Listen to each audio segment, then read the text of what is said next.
Okay, so what are AI vectors? And how does AI or large language models understand the meaning behind this language?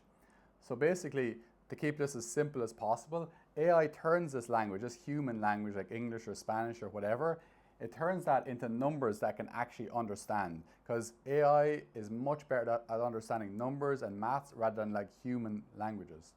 So this process is called like AI vectors. I'm going to give you some simple examples of this. So the sentence, I love chocolate. So AI doesn't actually store this sentence like this. It actually turns this into numbers and then puts those numbers into a searchable database.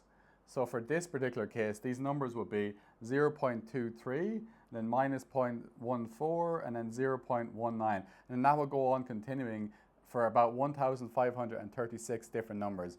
And that's because in this particular model that was used to turn this language into vectors, there's a particular model that was used, and this model has a total of 1,536 numbers for each meaning.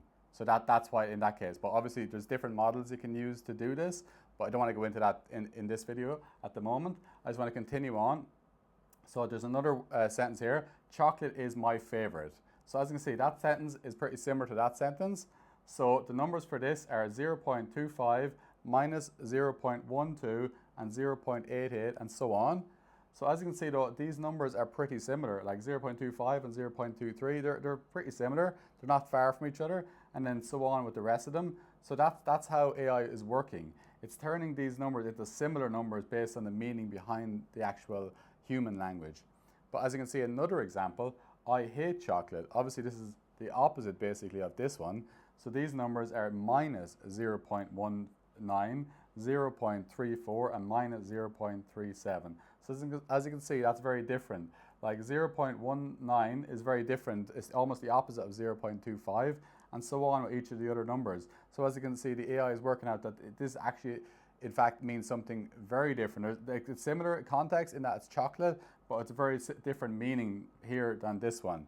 So that's the simplistic view of what AI is doing to understand this language, how it's turning it into numbers, and that general whole process. So I hope that was helpful. See you guys in the next video.